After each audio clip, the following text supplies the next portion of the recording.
Kicks, elbows, knees. But these are only 6 of the 8 limbs. The kick is a fundamental strike in Muay Thai. Like the jab in Western boxing, the kick is the long-range weapon of the sport. The kick's power comes from the torque generated by the rotation of the hips. It's the same principle that cracks a whip. Turning the hips just a few degrees forces the foot to travel a much greater distance and creates a lot of speed as it does. The longer the leg and quicker the rotation, the faster the kick. And unlike karate, Muay Thai fighters are also taught to strike with the hard bone of the shin. A Muay Thai kick can generate roughly the same force as a baseball bat, enough to crack a rib or a leg.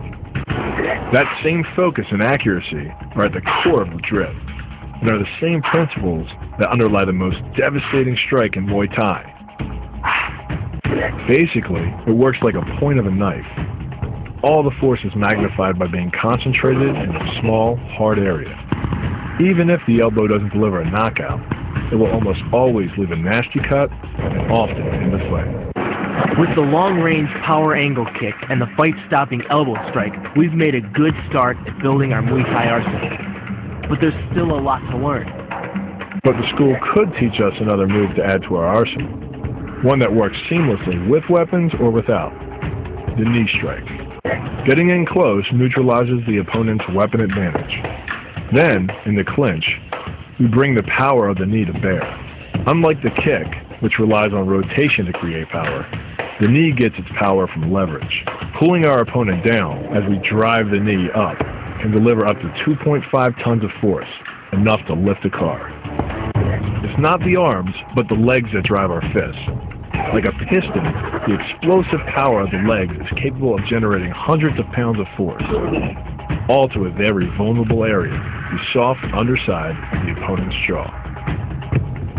Like the Hanuman move, the flying knee relies on the explosive power of the leg. But rather than spread the power of our blow over 2 fists, it concentrates it into the spear point of the knee and combines it with the force of gravity. It's the equivalent of hitting our opponent in the chest with a sledgehammer. Kicks, elbows, knees. Crushing concrete, like knocking out an opponent, is all about area of impact. A typical brick can support about 675 pounds of static load. The human hand can generate just about that much force, but by concentrating it in a small area, the edge of the palm, it's enough to turn that brick into rubble. That same focus and accuracy are at the core of the drift, and are the same principles that underlie the most devastating strike in Muay Thai: the elbow.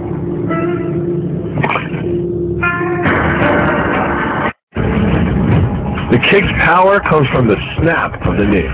The snap is created when the quadriceps, the largest muscle in the body, contracts and pulls the tendon connecting to the foot over the knee. Using the knee as a pulley, the strength of the quad is enough to accelerate your foot to speeds close to 30 miles per hour. It's aimed at the largest gland in the human body, the liver. A direct hit won't just bring an opponent down. It can rupture the gland, causing severe internal bleeding. But the liver is well protected by the ribcage, so the kick must be accurate to within half an inch. This move uses the same principle as a throw in judo, off-balancing your opponent and then using his momentum to send him down. But it's much more aggressive. The sweep here is actually a strike to one of the most sensitive areas of the body, the Achilles tendon. The axe kick draws its power differently than most kicks.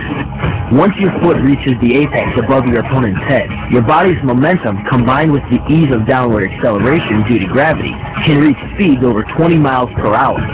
That's enough to generate more than 550 pounds of force at the point of impact, easily breaking the nose or shattering the clavicle.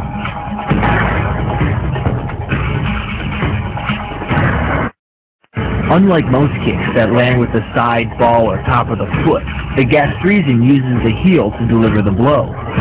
This alignment of the heel, ankle, lower leg complex channels some 2,000 pounds of force into the opponent, more than enough to break a baseball bat. The higher you can lift your opponent in this move, the faster he'll hit the ground. It's not just your force working against him. His acceleration due to gravity can mean his head hits the ground with a 3,500-pound impact. On a hard surface like concrete, this is more than enough to cause a serious brain injury. First, the opponent's arm works as a lever to optimize your control.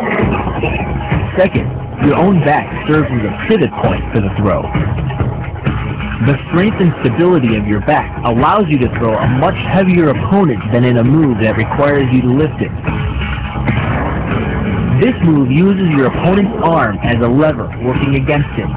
The greater the torque on his shoulder, the greater the pain inflicted. And exceeding the joint's normal range of motion causes more than just pain. The soft tissue, muscles, and the bone can all be seriously damaged by this pressure. The goal of this lock is to stretch the tendons at the top of the foot to the breaking point.